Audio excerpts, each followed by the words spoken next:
Hi, everyone. Hey, thanks again for tuning into these devotionals. I'm so glad you're being able to kind of tune into this and help me with my own personal spiritual journey as I kind of work through some of the things that I've been thinking through during this time. So today, the concept that I wanted to bring to you is this concept of enough.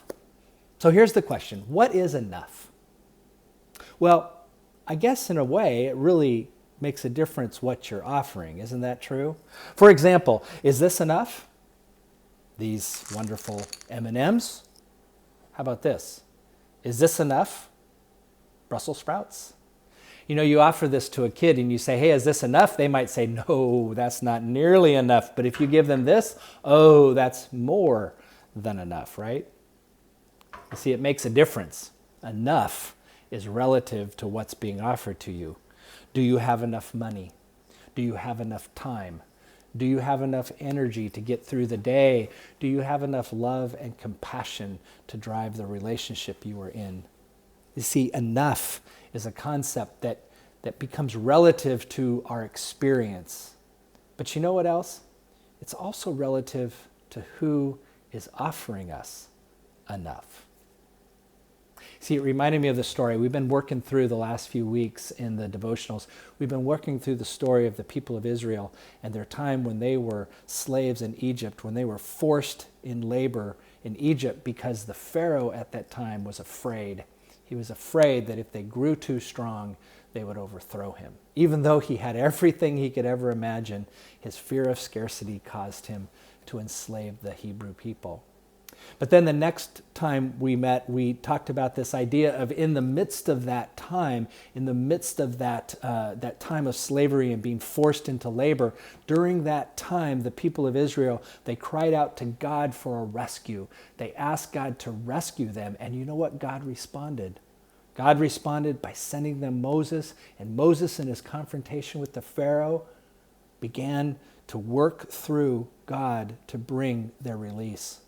Remember, they went through the Red Sea, and in that time of Red Sea, God rescued them, and then God's rescue of them took them right to the place where what stood before them was the wilderness, the unknown wilderness that stood before them. Behind was what they knew. It was slavery, but hey, at least they had food. And so now as they stood there ready to take their first steps into the wilderness, their trust began to waver. And as their trust wavered, God had something else to teach them about this idea of enough. Now, if you think about it, it would have been really easy for God to say, you know what, I've had enough. I've had enough of these people. I'm going to find another nation to work through. I'm going to find another people that don't complain nearly as much when I've done all these things for them. But that's not what God does. In fact, what happens is right after they complain, this is what we hear.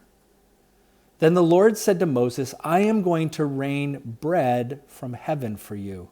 And each day the people will go out and they will gather enough for that day. In that way I will test them whether or not they will follow my instruction. And then on the sixth day, when they prepare what they bring in, it will be twice as much as they gathered on the other days. Now, this is a really interesting thing that we see happening here, because what God was doing for them was not giving them more than enough. God was giving them enough for one day. Enough so that their needs would be met for that one day, but then the next day, they were going to have to trust God again. God gave them enough. I mean, think about that. Remember the prayer? Give us this day our daily bread. Essentially what that prayer is give us what God had promised the Israelites in the wilderness, enough for that one day. And then tomorrow I will trust God with more. That's what God was teaching the people of Israel, that God would give them enough. But more than enough was not what they needed. What they needed more than enough of was trust that God would continue to bring them their daily bread. And that's what God did. In the morning, God gave them manna, this bread that would cover the earth, and they would pick it up and they would have enough to eat for that day. And then in the evening, they would have meat because God would send quail. But the other thing that God taught them during that time happens on the sixth day. On the sixth day, God gives them enough for 2 days. Why? So that on that seventh day, they can rest. You see, right there, in the very beginning of their journey, God was teaching them two important things.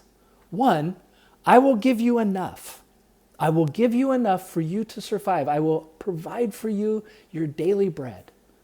But it's also important that you recognize that you must set aside a day to rest. Those two foundational principles were right there in the beginning of the journey of the people of Israel. Enough, their daily bread, and a time to rest, a time to get out of the rat race of all that this world can bring us. Now, what if we could learn those two lessons? What if we could look into the wilderness of our unknown and at least trust God to bring us our daily bread, to give us daily blessings, to offer us what we need for that day that's enough?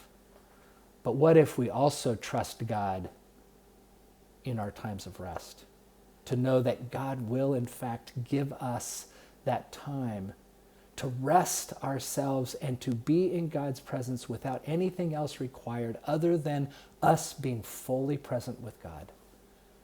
Two lessons that God taught the Hebrew people in the midst of their grumbling and complaining.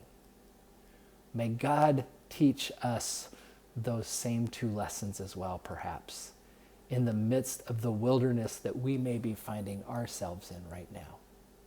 Thanks so much.